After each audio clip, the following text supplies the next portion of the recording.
Good morning. CHSL के new episode volume 6 में आप सबका पुनः स्वागत है।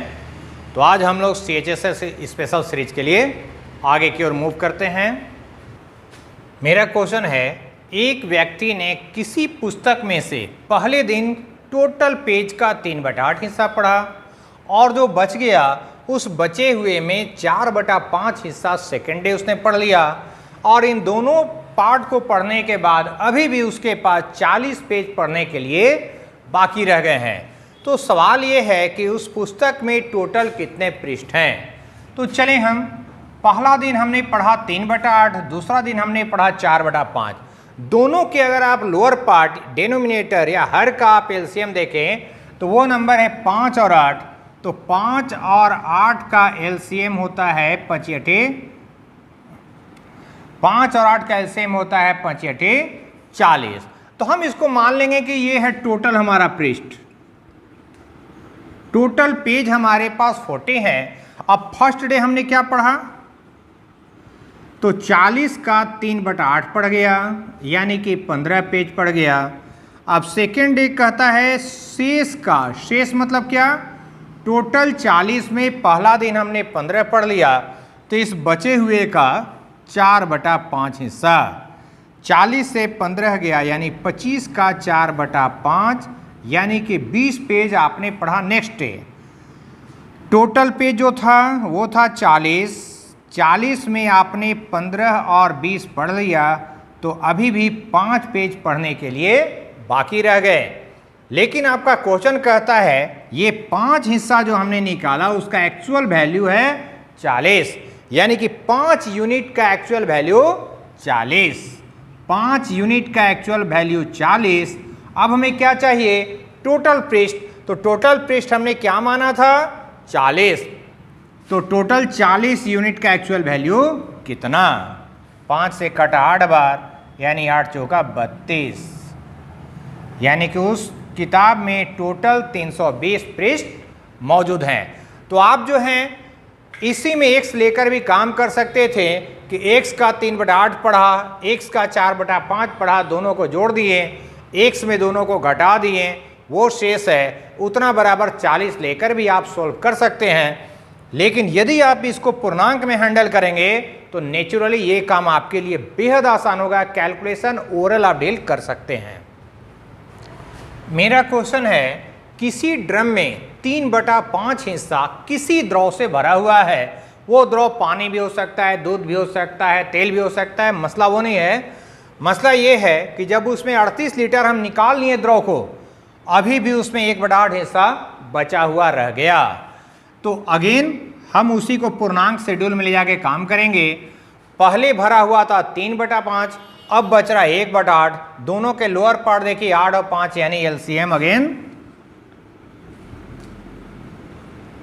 इसका एलसीएम हो गया 40। अब पहले भरा था 40 का 3/5, यानी कि 24 हिस्सा भरा हुआ था। अब 1/8 रह गया, यानी कि अब बच गया 5 लीटर।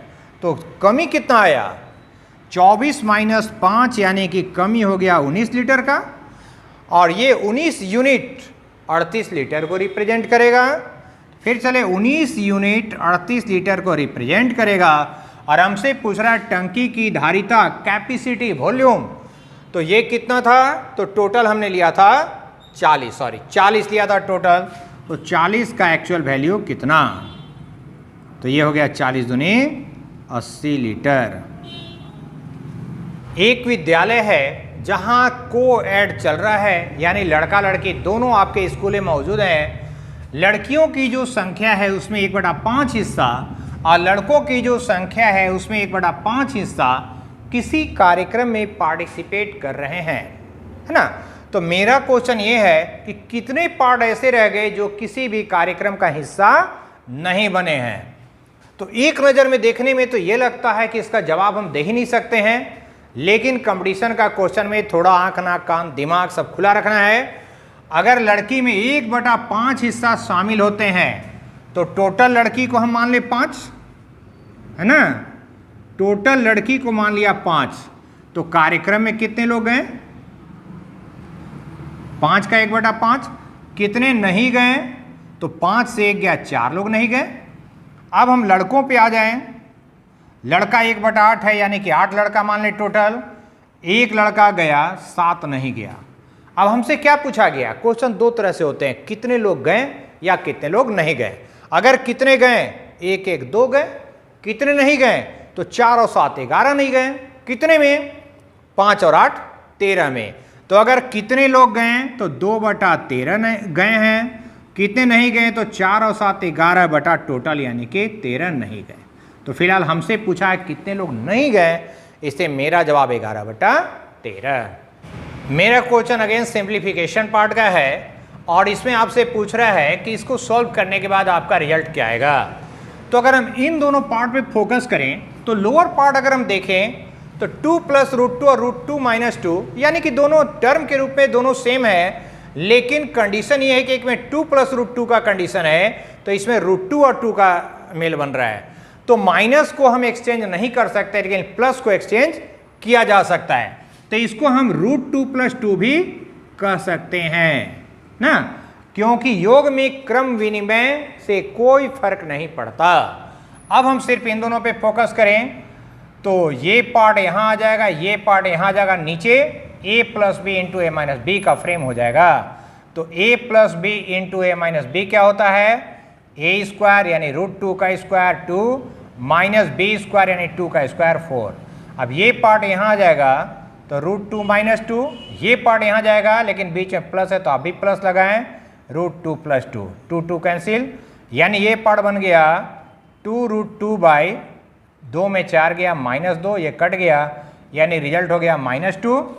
अब जिस पार्ट को हमने छोड़ा उसको भी ले लें, ये है 2 + √2 और अगले पार्ट का रिजल्ट था -√2, ये दोनों कट गया, यानी आपका रिजल्ट हो गया ओनली 2। ध्यान रखेंगे इस चीज को फेरबदल करना बेहद आसान है। प्लस को और मल्टीपल को कभी भी आप जगह एक्सचेंज कर सकते हैं, इससे रिजल्ट पे प्रभाव नहीं आता है, लेकिन माइनस को चेंज करते समय यहां के साइन पर असर डालेगा, इसलिए इसको चेंज करना है तो तभी करें जब आपकी कॉन्सेप्ट बेहद क्लियर हो।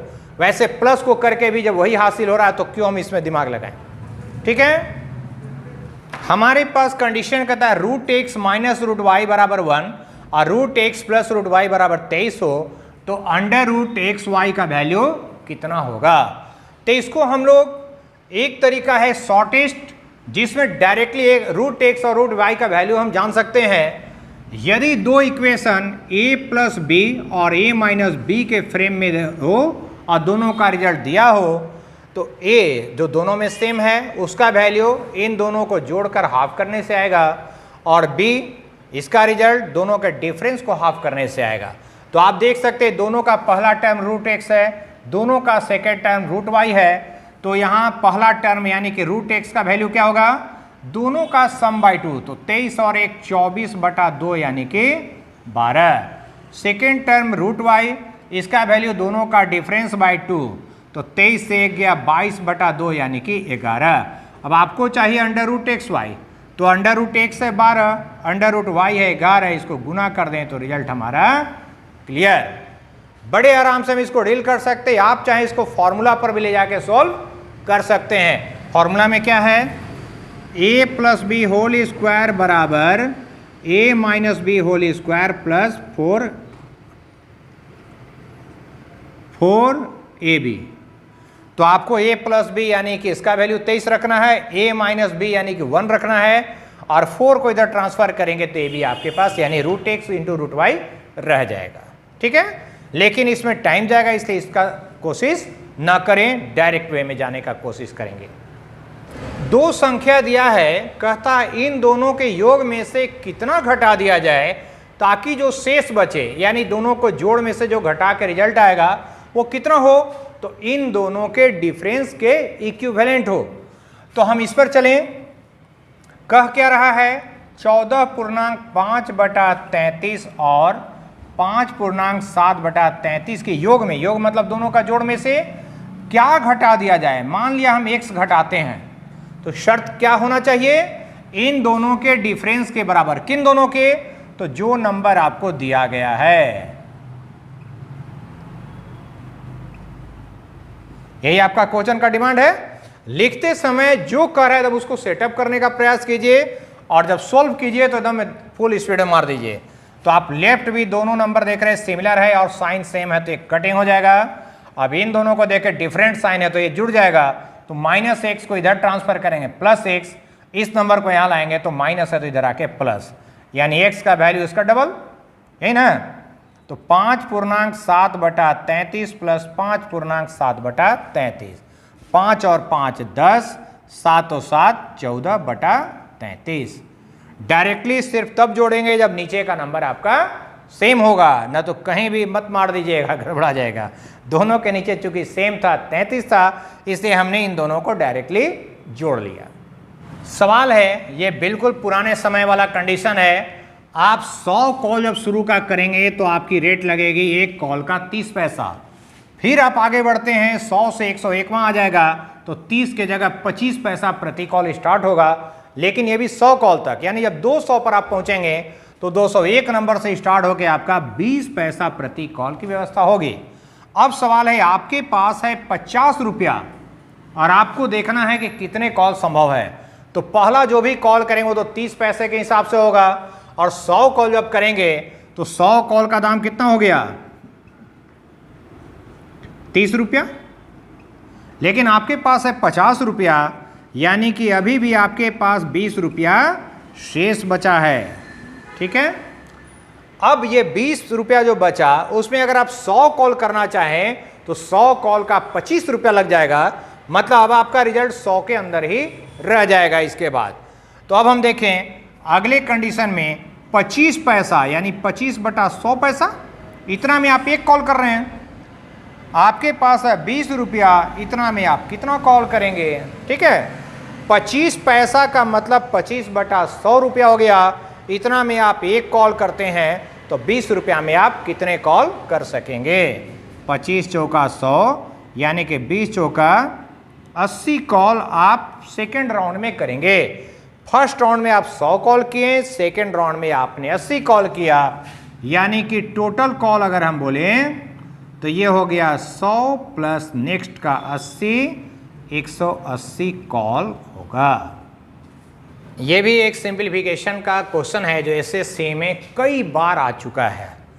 आप देख सकते हैं ऊपर का नंबर 0.55 है तो नीचे का नंबर 0.055 है, यानी नंबर देखने में एक लग रहा है। यहां भी 0.07 है, 0.007 है, 0.027 है, 0.0027 है। मतलब प्रत्येक नंबर आपको लग रहा होगा कि जस्ट एक ही तरह का, बस थोड़ी सी गड़बड़ है। ये थोड़ी सी गड़बड़ जो होती है वो प्रत्येक नंबर में एक समान रूप से होती है, इसको खास ध्यान रखेंगे। तो ऐसी कंडीशन में किसी भी एक नंबर को आप टारगेट कर ले जो सिमिलर टाइप का दिखाई दे रहा हो। तो हम इसी को अगर टारगेट कर लें तो ऊपर है 0.55 और नीचे है 0.055। दोनों में चूंकि पावर सिमिलर होता है इसलिए पावर एक बार में लगा दीजिए। अब अगर अंदर के डिसिमल को हम इक्वल करें तो यहाँ 3 अंक है, यहाँ 2 अंक, तो ऊपर में एक लड्डू दे के मेंटेन हो गया। अब डिसिमल हटा के हम बात करें तो ये हो गया 550 और ये हो गया 55 स्क्वायर। 55 से काट दे 10 बार, 10 का स्क्वायर यानी कि 100 आपका रिजल्ट है ना।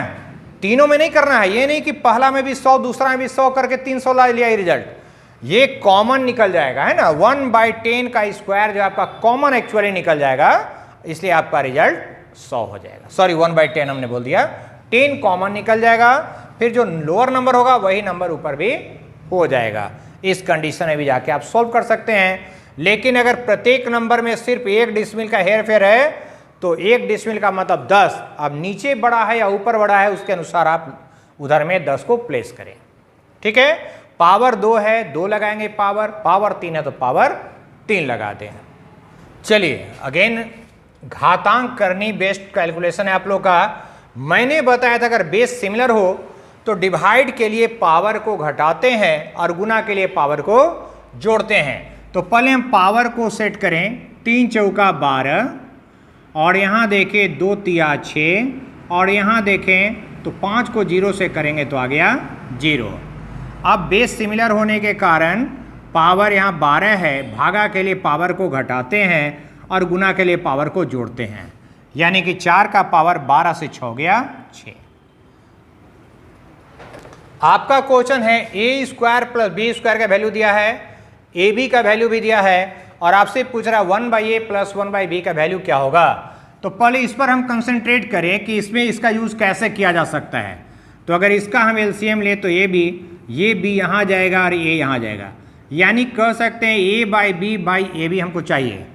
तो a भी तो हमारे पास है लेकिन a प्लस b नहीं है, तो a प्लस b के लिए फोकस करें तो a plus b whole square बराबर a square plus b square plus 2ab होता है। इसका वैल्यू है आपके पास 45 और इसका वैल्यू है ab का है 18, जबकि उसके साथ 2 लगा हुआ है तो 18 दूनी 36। अब इसको अगर हम जोड़ दें तो 6 5 11 हासिल 1 3 1 4 4 8, ये किसका वैल्यू है तो a plus b whole square का। लेकिन हमको होल स्क्वायर नहीं चाहिए, a प्लस बी चाहिए, यानी ये जो स्क्वायर इसको ट्रांसफर करेंगे तो स्क्वायर जब ट्रांसफर होता तो उतने नंबर का रूट बनता है। 2 का मतलब स्क्वायर रूट, 3 का मतलब क्यूब रूट। तो 81 का वर्गमूल आप जानते हैं 9 होता है। अब यहाँ a प्लस बी का वैल्यू 9 आ गया और ab का वैल्यू तो 18 दिया ही हुआ है, यानी कि आपका फाइनल रिजल्ट हो गया 1/2। तो आप लोग को देखिए कुछ फॉर्मूलाज की जरूरत पड़ती है। सिंपल बीजगणितीय जो फॉर्मूला है a plus b whole square, a minus b whole square, a cube b cube, ये सब कॉन्सेप्ट का फॉर्मूला आपके पास कमांड में होना चाहिए। आप कमांड करें, सारे किताबें अवेलेबल है, इसलिए उसमें हम टाइम पास नहीं किया आपके साथ। उसी तरह घातांक करने की बात करें, इसके लिए भी सारे फॉर्मूला आपको देखना चाहिए।